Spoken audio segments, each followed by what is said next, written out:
عابد منیر صاحب۔ السلام علیکم وعلیکم السلام ورحمۃ اللہ وبرکاتہ۔ ان الحمد للہ وحدہ والصلاۃ والسلام علی من لا نبی بعدہ، اما بعد فاعوذ باللہ من الشیطان الرجیم، بسم اللہ الرحمن الرحیم۔ قال اللہ تبارک و تعالی فی القرآن المجید والفرقان الحمید، ما كان محمد نبا أحد من رجالكم ولكن رسول الله وخاتم النبيين وكان الله بكل شيء عليما۔ وقال النبي صلى الله عليه وسلم أنا آخر الأنبياء وأنتم آخر الأمم۔ وقال النبي صلى الله عليه وسلم إن الرسالة والنبوة قد انقضت ولا رسول بعدي ولا نبي۔ وقال النبي صلى الله عليه وسلم سيكون في أمتي كذابون ثلاثون كلهم يزعم أنه نبي، أنا خاتم النبيين لا نبي بعدي ولا رسول بعدي۔ صدق الله العظيم وصدق رسوله النبي الكريم العظيم۔ ہر قسم کی حمد و ثنا کبریائی بڑائی رب ذوالجلال کے لیے ہے، جو خالق کل، مالک کل، رازق کل، ان اللہ علی کل شیء قدیر ہے۔ اور انگنت درود و سلام آقا دو جہاں، خاتم الانبیاء، خاتم المرسلین جناب محمد رسول اللہ صلی اللہ علیہ وسلم کی ذات اقدس و اعلیٰ کے لیے ہے۔ حضرات گرامی قدر، سامعین محترم، اللہ رب العزت کا بے انتہا کرم، فضل اور احسان ہے کہ اللہ رب العزت نے مجھے اور آپ کو ایمان جیسی عظیم دولت سے نوازا ہے۔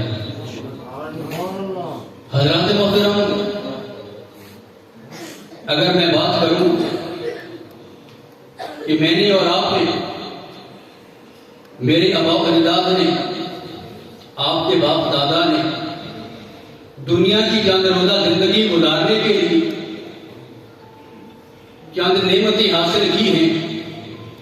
کسی نے محنت کے ذریعہ، کسی نے تجارت کے ذریعہ، کسی نے ملازمت کے ذریعہ دنیا کی چند نعمتوں کو حاصل کیا ہے۔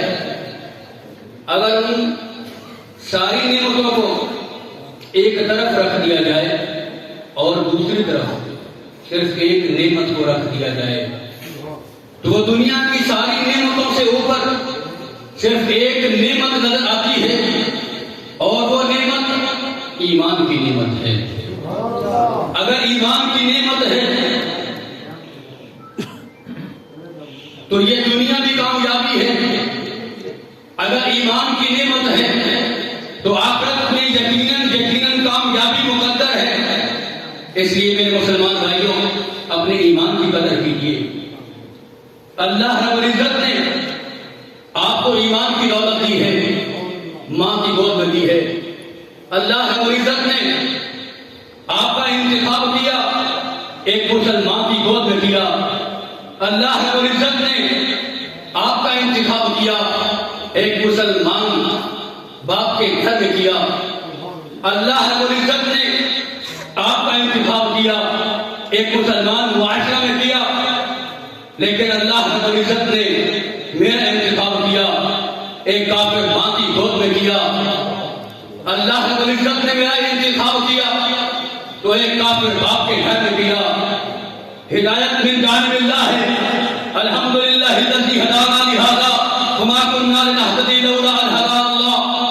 اگر اللہ چاہتے تو میرا آباء و اجداد بھی ایمان حاصل کر لیتا، اگر اللہ چاہتے تو میرا پردادا مرزا غلام قادیانی کا صحابی نہ بنتا، میرا خاندان آج تک قادیانی نہیں۔ وہ دین اسلام کو نیست و نابود کرنے کے لیے مرزا غلام قادیانی کی جھوٹی نبوت کا پرچار کرنے کے لیے، مرزا غلام قادیانی کی جھوٹی نبوت کو پھیلانے کے لیے وہ اپنی اولاد کو پیدا ہونے سے پہلے وقف کر رہا ہے۔ اور میں مسلمان ہوں، کیا اپنی اولاد کو پیدا ہونے سے پہلے دین اسلام کے لیے وقف کرنے کا جذبہ رکھتا ہوں؟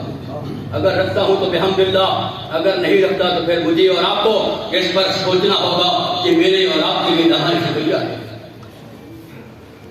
تو حضرات محترم، چناب نگر ربوہ کی معاشرہ نام کھولی، چناب نگر ربوہ سے SSC میڈیکل کیا، اور پھر چناب نگر ربوہ سے قادیانیوں کے جامع احمدیہ سے قادیانیوں کا 7 سال کا درس نظامی کیا، اور پھر اس کے بعد 2011 میں مرزائیت کی تبلیغ کے مشن کو لے کر کے ساؤتھ افریقہ کے برکینا فاسو میں چلا گیا۔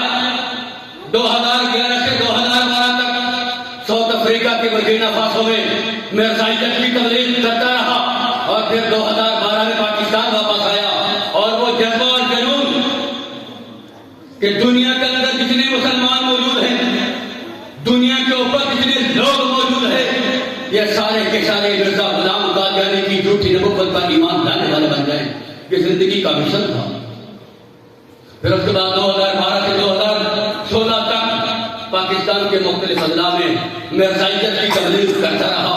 یہاں یہ بھی آپ کے سامنے آپ کی گوشت گزار کر دینا چاہتا ہوں کہ مرزائیت کی تبلیغ کہ جب بے قادیانی تھا تو مرزائیت کی تبلیغ کس انداز میں کرتا تھا۔ بنیادی طور پر اپنے ذہن میں جواب بٹھا کر لے جائیں کہ بنیادی طور پر مرزائیت کی تبلیغ کے 3 حصے ہیں۔ کتنے حصے ہیں؟ 3 حصے ہیں۔ پہلی تبلیغ مرزائیت کی ان کا مسجد ہنوا کرتا ہے جس کو مربی کہتے ہیں۔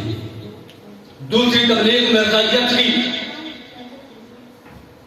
ہر مرزائی طبقہ سے تعلق رکھنے والا ڈاکٹر، پروفیسر، انجینئر اور ہر شعبہ زندگی سے تعلق رکھنے والا قادیانی اپنی مرزائیت کی تبلیغ کرتا ہے، اور وہ کس انداز میں کرتا ہے؟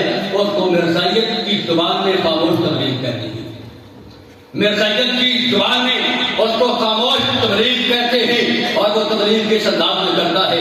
مثال کے طور پر ایک مسلمان دکاندار ہے، ایک مارکیٹ ہے، اس مارکیٹ کے اندر ایک دکاندار قادیانی ہے اور باقی پوری کی پوری مارکیٹ مسلمانوں کی ہے۔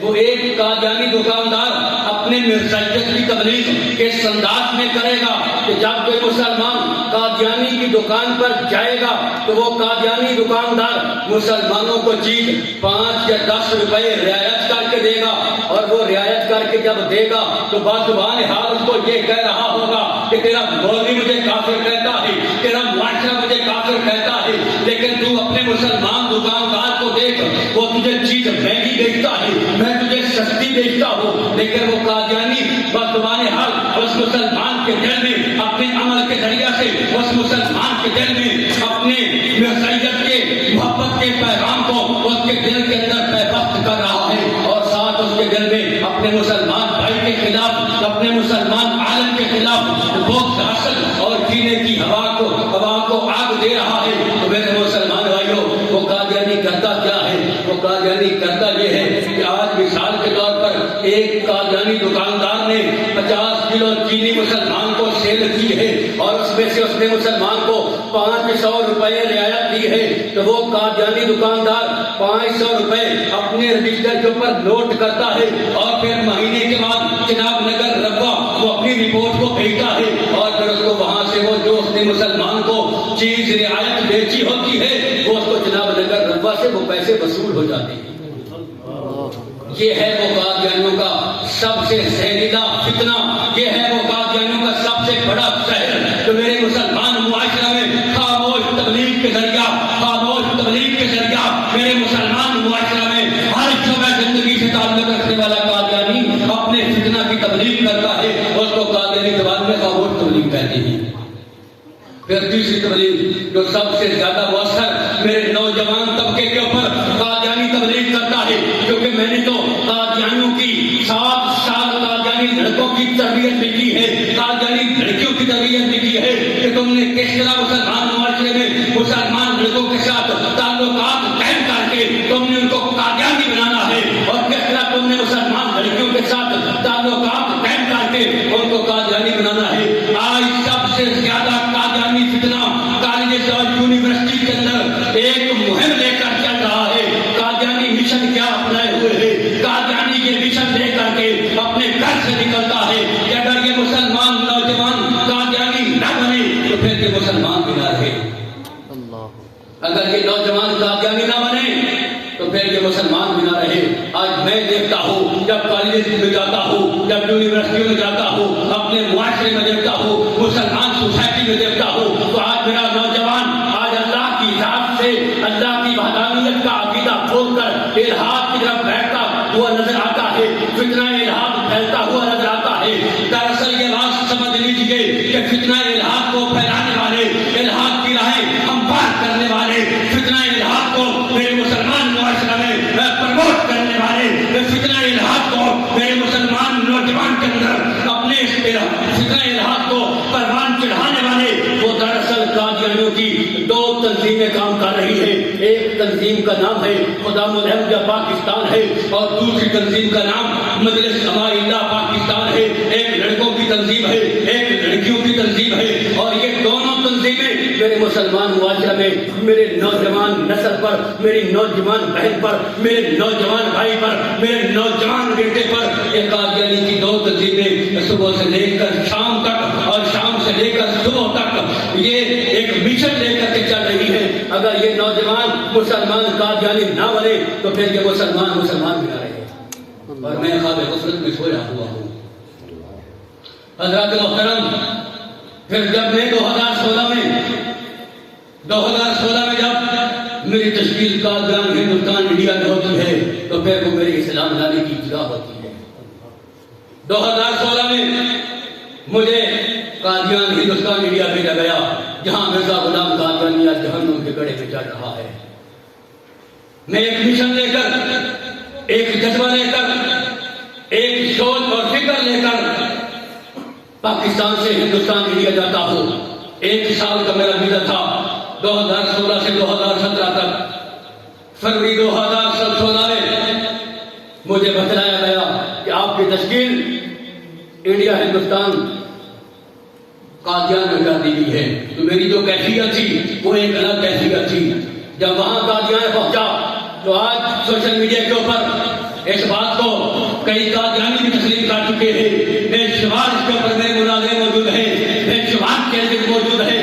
جب میں قادیان پہنچا تو رب کائنات کی قسم کھا کر جب مرزا غلام قادیانی کی قبر کے اوپر مجھے گئے ہوئے 3 دن ہوئے تھے قادیان, تو مرزا غلام قادیانی کی بدبودار زمین ہے. ابھی تیسرا دن تھا مجھے مرزا غلام قادیانی کی قبر کے اوپر گئے ہوئے, تو رب کائنات کی قسم کھا کر کہتا ہوں کہ مرزا غلام قادیانی کی قبر سے آج بدبو آتی ہے.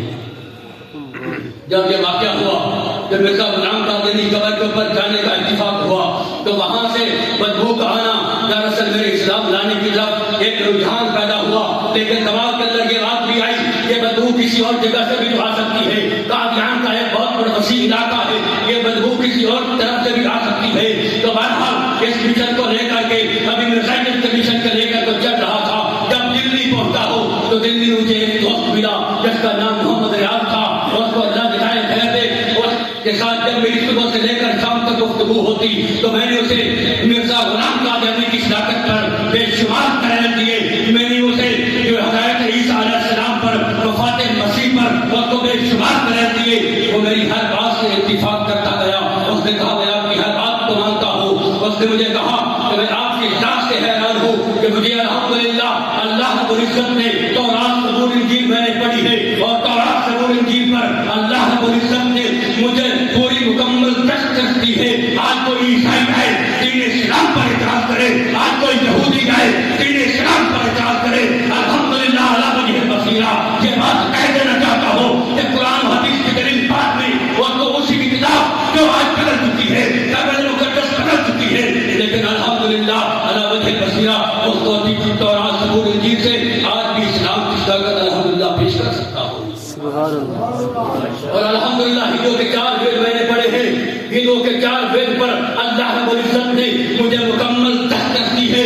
الحمدللہ یہ آپ کے شہر کے اندر, حیدرآباد کے اندر, آپ کے تھاکات کے اندر, آپ کے مٹھی کے اندر الحمدللہ بے شمار پنڈتوں کے ساتھ مناظرے بھی کیے ہیں. الحمدللہ اس نے کہا میں آپ کی ذات سے حیران ہوں کہ دنیا کا کوئی ایسا مذہب نہیں ہے جو آپ نے نہیں پڑھا. تو کیا آپ نے اللہ کے محبوب پیغمبر جناب محمد رسول اللہ صلی اللہ علیہ وسلم کی سیرت کا مطالعہ نہیں کیا؟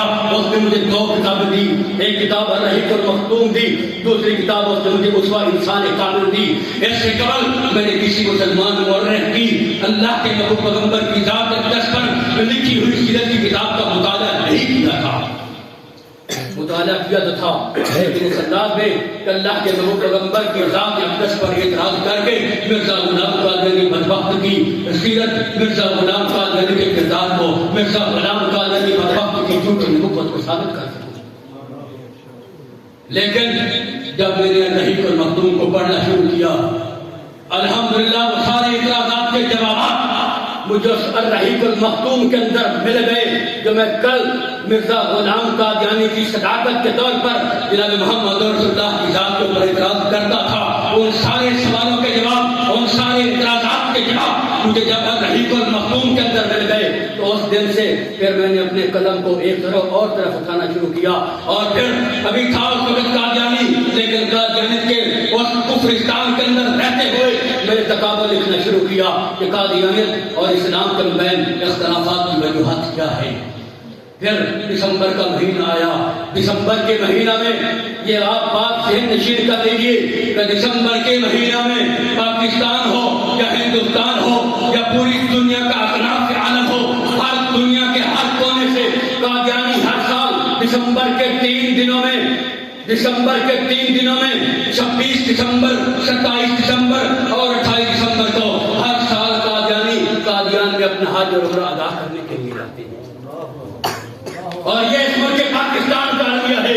چاہے اس ملک پاکستان کے اندر چاہے وہ مشرف کا دور تھا، چاہے وہ سرکاری کا دور تھا، چاہے وہ نواز شریف کا دور تھا، چاہے وہ ریاست مدینہ کے دعویدار عمران خان کا دور تھا، چاہے وہ شہباز شریف کا دور ہو، جس کی بھی حکومت آئی ہے ہر ایک نے قادیانیوں کو ہر سال 10,000 کا ویزا جاری کیا ہے کہ جو تم قادیانی اپنا حج عمرہ ادا کر کے آؤ۔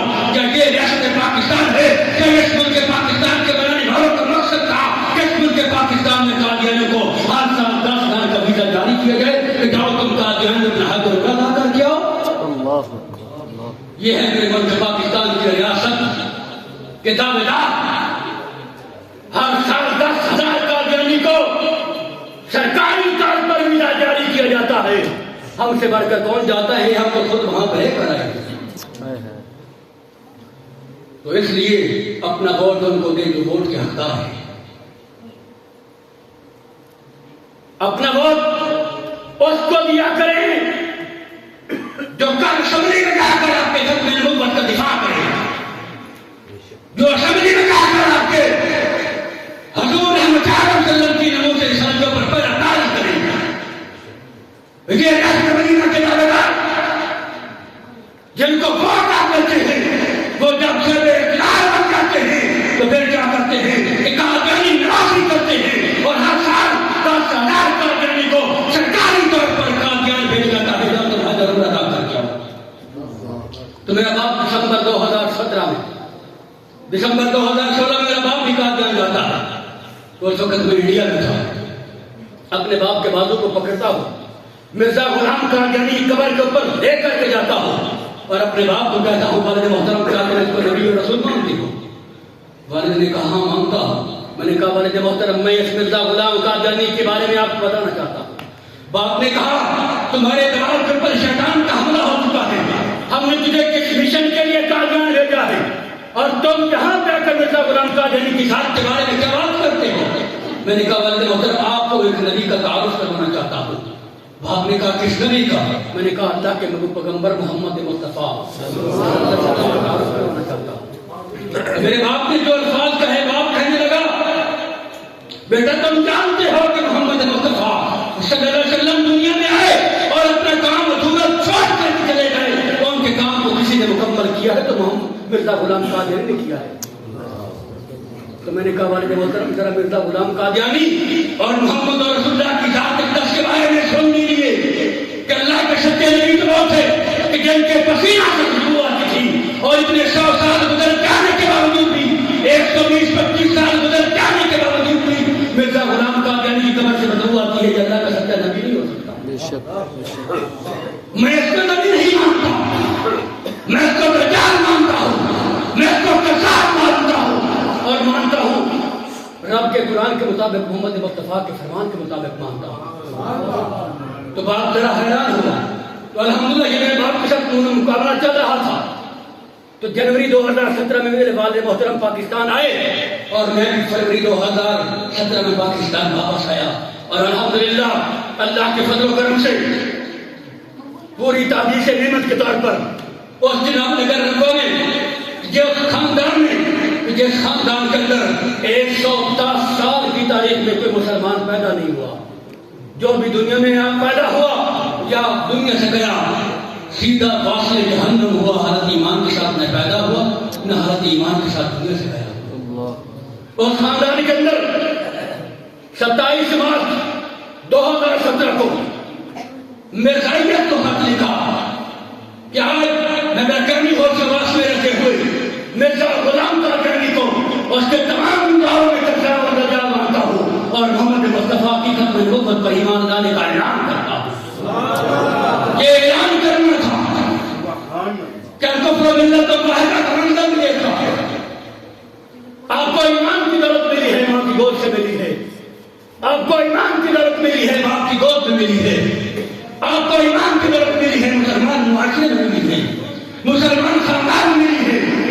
جب اسلام قبول کرنے کا اعلان کیا تو الکفر ملت واحدہ کا منظر بھی دیکھا، ماں کافر، باپ کافر، بھائی کافر، بہن کافر، پورا خاندان کافر، اور میں ایک کر رہا الحمدللہ حضور کی ختم نبوت کا دعویٰ، حضور کی ختم نبوت پر ایمان لانے کا دعویٰ تھا۔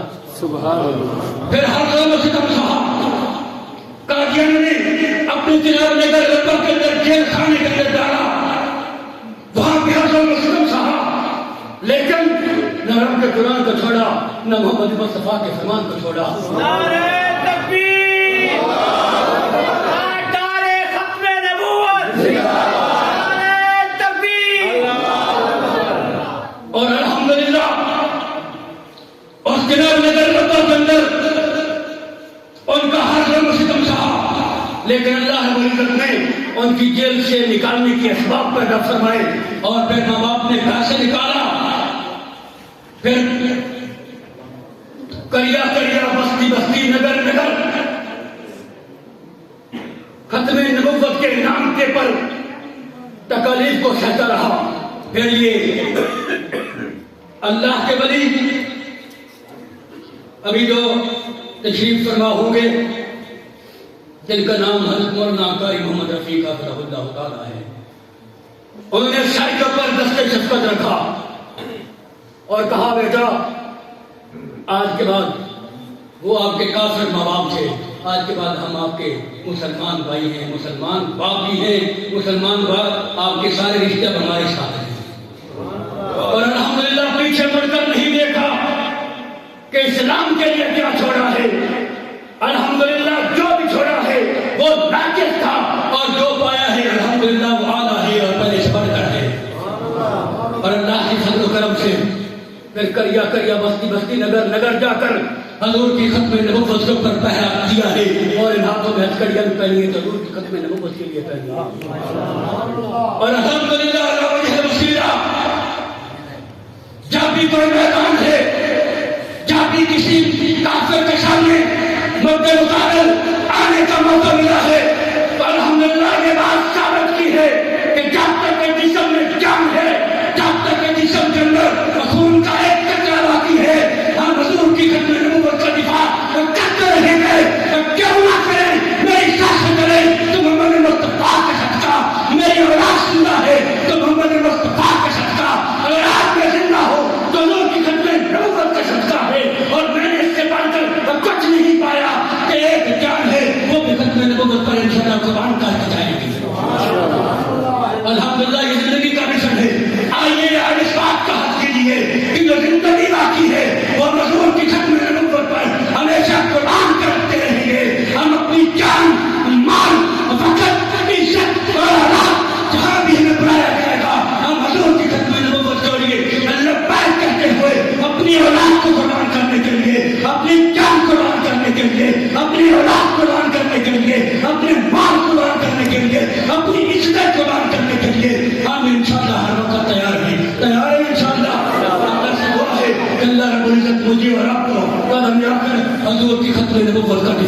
والا بنا دے. آخر